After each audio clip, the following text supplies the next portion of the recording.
Fear. I think the crisis we have in the world today is all about fear. We're afraid of this, we're afraid of nuclear bombs in the hands of Pakistan, we're afraid of the financial crisis, we're afraid of global warming, we're afraid of our security, we're afraid of not being recognized, not being respected. Fear has become an overriding emotion in the world. And I would like to talk how I think that came about and what can be done about it. But talking about such a very intimate thing like fear, I think I have to start with myself, because whatever I say is always a projection. I'm overlaying my own fears on the world, and therefore I see the fear. So what does fear mean for me? Well, I think I'm afraid not to be respected. I'm afraid not to be loved. I'm afraid to be left.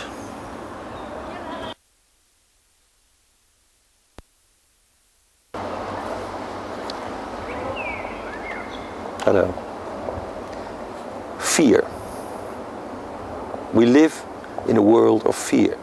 We're afraid of nuclear power in the hands of Pakistan or North Korea. We fear the global warming.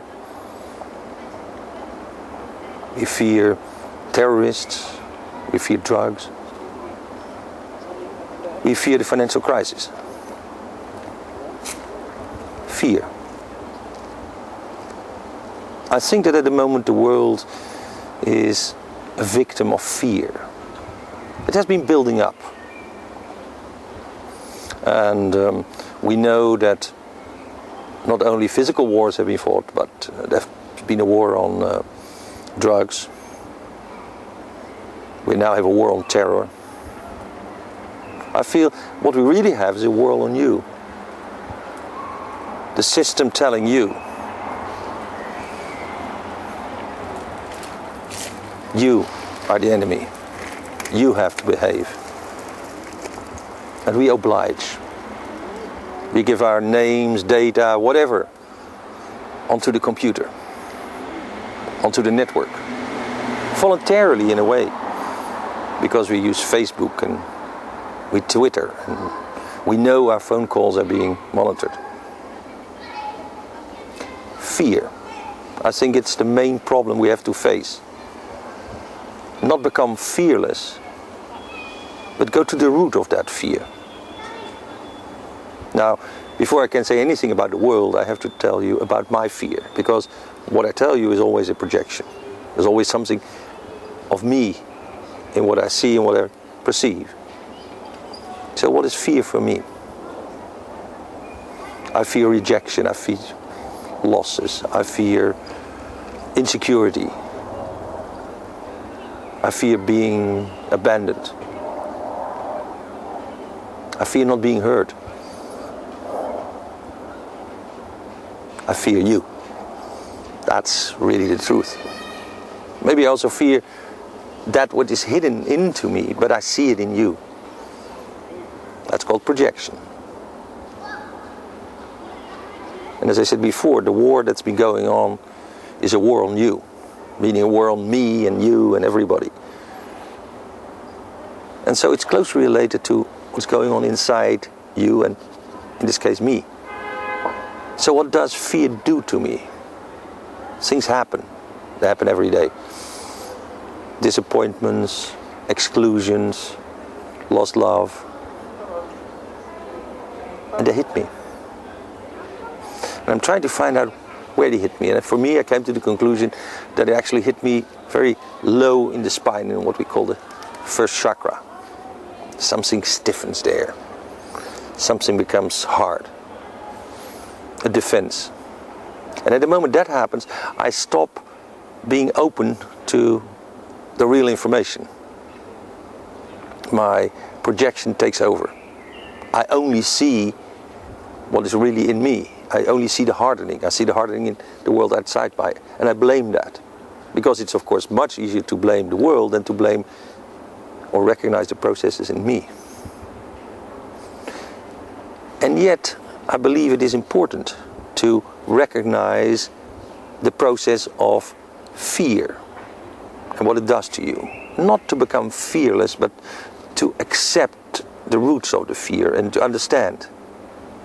And that's the only way, I think, we can deal with this war we have, this thing about fear. Now in me, what happens is that in the case something negative happens, I feel rejected or whatever, my energy goes very quickly from somewhere here, where I sometimes am in a state that I feel connected and happy and whatever, aware. And it goes down to what in the East they would call the chakras. It goes down the spinal column, and in my case it ends in the lower chakra, but that's not the case for everybody and all the time.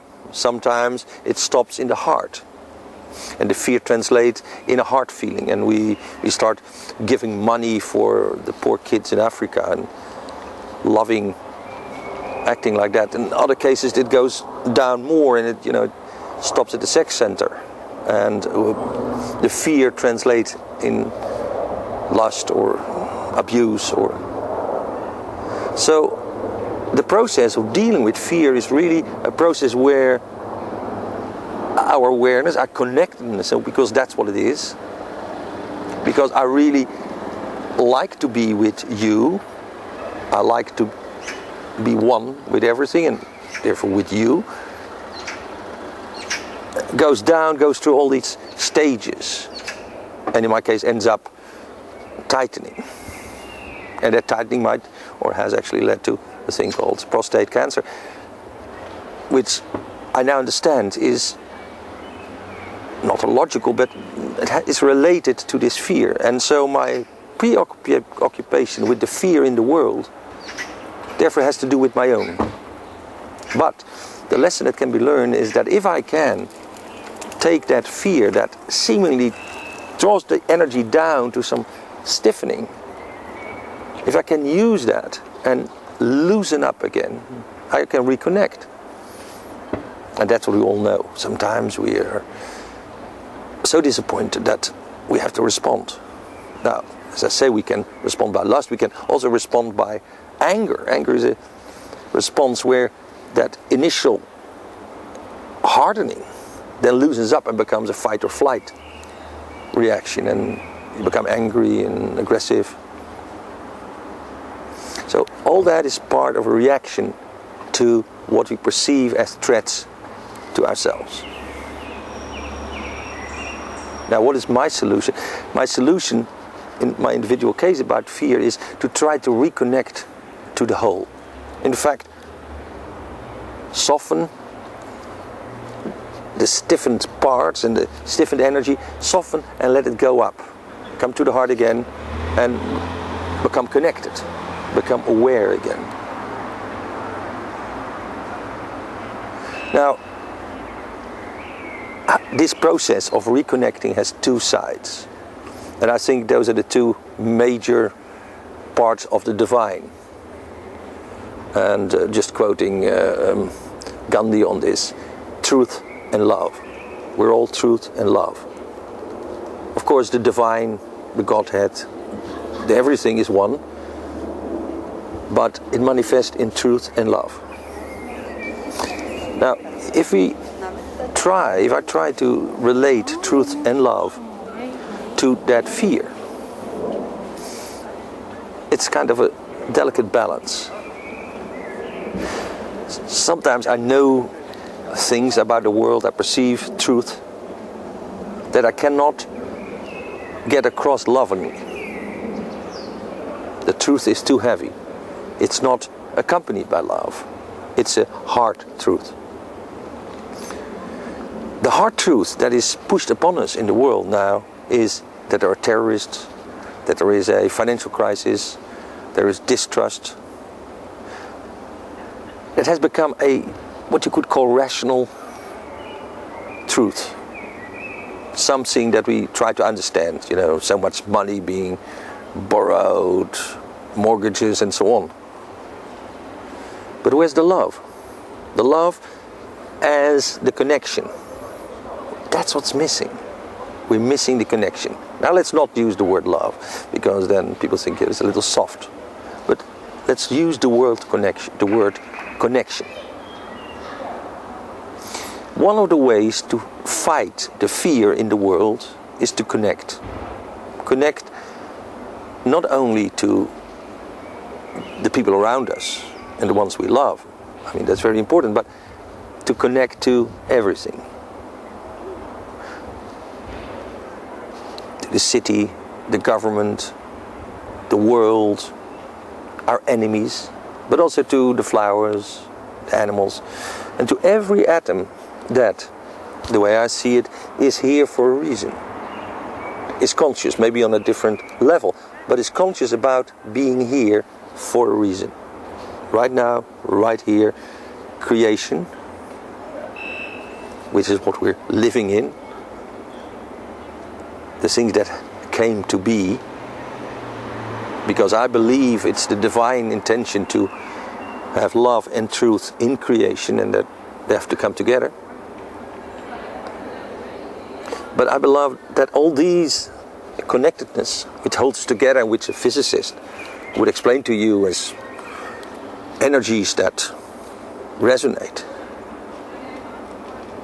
are that love, that connectedness. There would be no material world without connectedness, without vibrations, atoms, electrons, quarks, whatever, relating, connecting, resonating. Now, that resonance is what we have to look for. And in the old days, there was a whole wisdom. You might call it magic, you called it the Vedantic, the old Vedas. It was the knowledge of connections. And people saw it as a magical knowledge. If you knew the connection between me and the flower, and the name of the flower and my name, and everything and everything, if you understood the connections, you understood the world. In Sanskrit it was Ya Evam Veda. 3 words that say that knowledge and power are connected. That if you have the power, you get the knowledge. But it's knowledge about connectedness. It's really knowledge about love. So, what do? We have a world that's full of fear.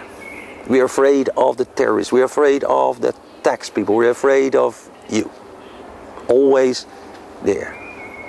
So I think we have to look in what psychology and psychiatry and our dear friend Freud and all those people, and maybe using knowledge from long, long before, that knowledge, that understanding about how our psyche works, we have to use that for the psyche of the world. Because this fear that pervades our lives is a collective fear. It's not anymore you and me, it is me against the government, me against the terrorists, me against Islam, me against what? So we have to reconnect. Now that's an old story, of course. I'm only saying that if we use the techniques that were given to us by the people that developed or discovered psychotherapy and bioenergetics and whatever names they have for all these methodologies, to reunite yourself, to get the energy in yourself soft, flexible, loving again. To use that. And there is a lot of knowledge about that. But it's used for individual patients or to help you get through this crisis or that traumatic experience, and we use all kinds of means, and there is technology like LSD that Albert Hofmann discovered that could help you with it. But it's all pushed away as dealing with symptoms in individual cases. I feel the world now needs those therapies, needs those understandings, those wider tools to deal with the fear, to deal with the unconnectedness that creates the fear. And it's simple to say, well, pick up the phone and phone someone or reach out to someone. But I think we have lost that capacity to reach out because of that fear. So we have to very slowly rebuild communities on a very small scale, starting with the family. Recognize that we've lost the family connection for many people, but beyond the family, your neighbors, your neighborhood, your city, reconnect. And I don't think it's a rational process. I don't think it's a process of rhetorics or political engagement. It's a human engagement. And for me, the way to do that is to look at myself and see how the problems I have when I face fear of rejection, when I meet something that makes me inside stiffen and tighten and get the armor up. The methodologies that I have learned, and they're not very effective all the time, but that they use to release that again and to make it soft, should be used in the world. So we have to start from the real bottom, from our connection to the animistic world, to our connection. And we lost it. We lost it because we believe it's not rational to talk to trees and to enjoy animals or feel connectedness to even to wood or whatever. And yet, that's what we lost. We lost connectedness. We've lost connectedness in the family, we lost connectedness with nature, and we've replaced it by mobile phones. We connect by artificial means and not with people. Our security, do you realize a mobile phone for most people is a security tool? You think you are connected because you can phone the police or your friend or whatever, but it's not really giving you that connectedness. We have tools forever, which are human tools and probably animal tools, to connect with the mind. When you think about a person, when you use that vibration that our brain, our mind, our soul is, and that is connected to everything, suddenly we can connect. We can think about someone and it does reach them. We replace that. We replace that by phone calls, Twittering, Facebooks. Terrible. I would even call them fascist means of replacing our inferiority complex with the superiority of the technology. The iPod is your superior helper. That's real fascism. That is allowing that which is vulnerable and small and lovingly in you and very essential, very easily wounded. That part, to replace that with a machine that looks better and does better and all those things. Let's try to go back to understanding why we use it. I'm not saying don't use a mobile phone. I'm just saying understand what it does to you next to connecting you and make the phone calls and get the cab and all those practical things. It also eats away from our connectedness to ourselves and to the world. Media, those media like iPhones and iPods and all those beautiful things, are extensions of our senses, but they're artificial. And I believe they take away from what we are. They're dangerous. I think children should not be allowed to use all that up to a certain age. And that the telephone and the computer and the internet, apart from having beautiful potential, also has this threat, and we know it. The internet has become Big Brother for most of us. A digital shadow that has all the information from our past. We cannot get away from it. So slowly we're becoming afraid of the internet. I've noticed that there is stuff on the internet that I don't want there to be there.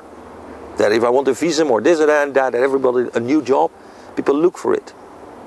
The internet is becoming a power bigger than ourselves, and it feeds the fear because we don't use it the right way. In itself, the internet, tools, mobile phones, they're all fine. But we use them in the wrong way. We use them to grow the fear, to make the fear harder. And as in my body, it leads to hardening parts. It leads to the world becoming harder. Stiff, armored, hard. So, fear. Summing it up, fear is what at this moment is all around us, in the world, it's in the media.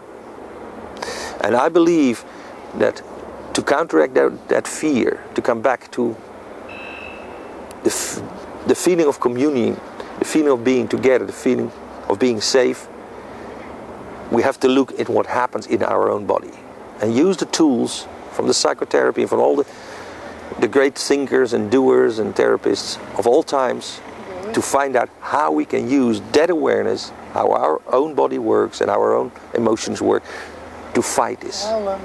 And then we fight the fear in the world, and then we fight the financial crisis, and then we fight the wars, and hopefully we will be better off.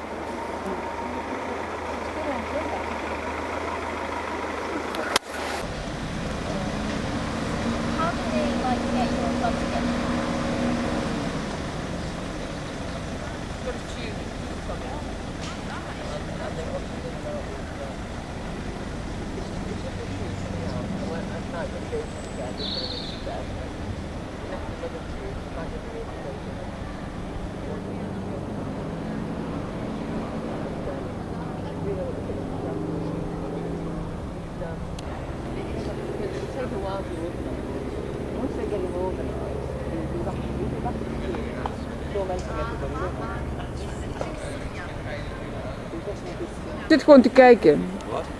Je zit gewoon een beetje te kijken.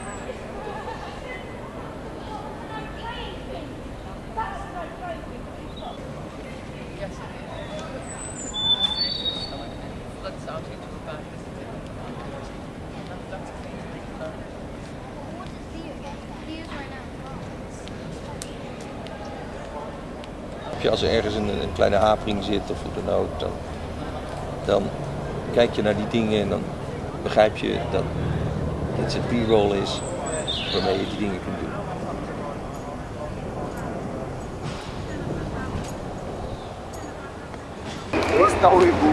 Evolution. I think evolution is the remembrance of form. In other words, evolution is nature remembering its final form. In other words, evolution is remembering the future. Now this is a radical other way of looking at evolution. We all know the Darwinian thoughts, and we know about DNA and how radiation brings small changes in the DNA and therefore brings at least an evolution of the form. But there are other theories, like the field theory of Rupert Sheldrake. He believes that there is a kind of form field, a morphogenetic field he calls them, that creates the eventually form of plants and things. His idea of morphogenetic fields really means that there is something out there which we could call ether or a field or anyway energy or information, that's a better word for that, that connects everything. And we also know that modern physics kind of agrees with that. It says that whatever happens is related to everything else. And modern physics had added to that it's also related to the observer. So any event, any test is actually a factor of time, of the observer, and of the world as a total, including the object we're looking at or experimenting with.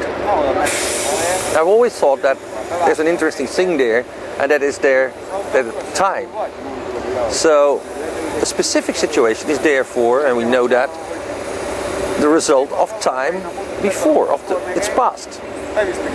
And there are theories that says if we know the places of all the atoms, we could predict what the future will be. But then there is this strange phenomena of telepathy or morphogenetic fields that actually makes that things do happen, influenced by other things at a certain moment that is not maybe related to the past. But I observed a long time ago, and I'm a physicist, that wait a moment, if T is a factor in that equation, if T plays a role, then mathematically T could be plus or minus. We could be talking about the past and we're talking about the future. And in the past I would say that any event therefore has a tail in the future, a future tail that influences it. So that the outcome of any experiment or the state of anything is not only influenced by the past but also by the future. Now apply that to evolution. As I said, evolution is a remembrance of the form and therefore of the form of the future. So you could say a human being or a plant or a seed or anything is influenced by its eventual form. Now I take a giant leap in saying it means that the whole of creation is leaping, is moving towards the final form, which is total unity. So one could say that the created universe, the manifested universe, as a creation of God's love and truth, that combination, begins and ends at the same thing that is not existing, ending. But that whatever happens now is therefore remembering where we're going. Now if you call that evolution, you could say, well, then there is some kind of progress. We're going back to the ultimate form, but that ultimate form probably is the final form of final unity. So for me, apart from the morphogenetic field, which is an influence right now, at this moment, or at any moment, and the past, I believe the future plays a role. And therefore I say evolution is a remembrance of the form. Evolution is remembering the future. We are going somewhere where we have been before. Now, I always thought that this is also true of human beings. And that, in fact, death, when we die, is when we remember we are not alone. We are part of this oneness. Death is when we remember we're not alone. And so now I say evolution is a remembrance of the form in the future. Things grow towards that form biologically, but maybe in other fields too, towards that end form. And if I now apply that to human beings, is as we grow older, we show, in fact, for the good observer, it's very clear what we're going to die of. We grow towards that death. Our body already displays what eventually will kill it. Now that's a horrible thing to say, but it means that if you look at a body, the signals of where it will eventually end are already there. Now for many doctors this is clear. If someone is too heavy or has a skin condition or the liver or whatever, you can say, well, that is what in homeopathy is called a miasma.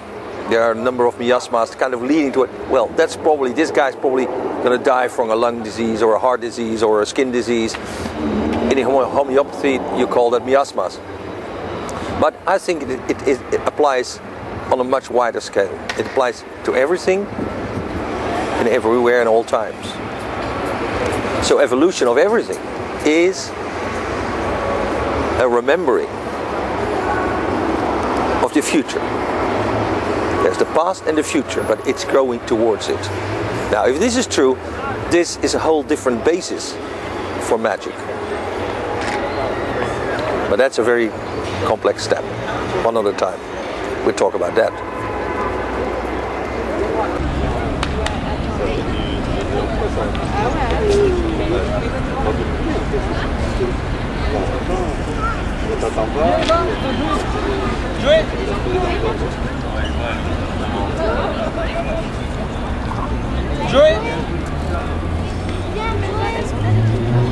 Joey. Et t'as eu Joey. Tu as mis quand on y va? Bon, quelque chose de plus entier. C'est un foutje.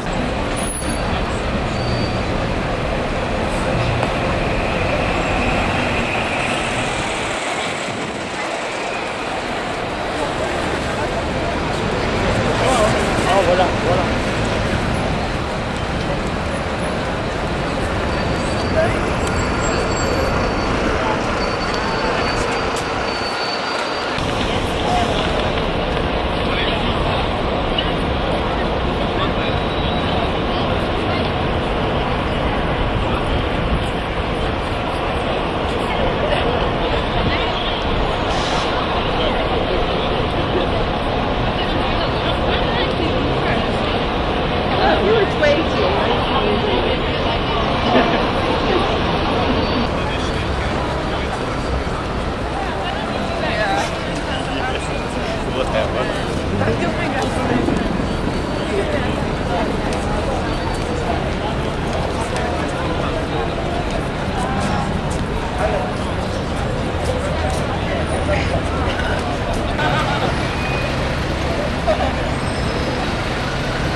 buiten. Ja, dat is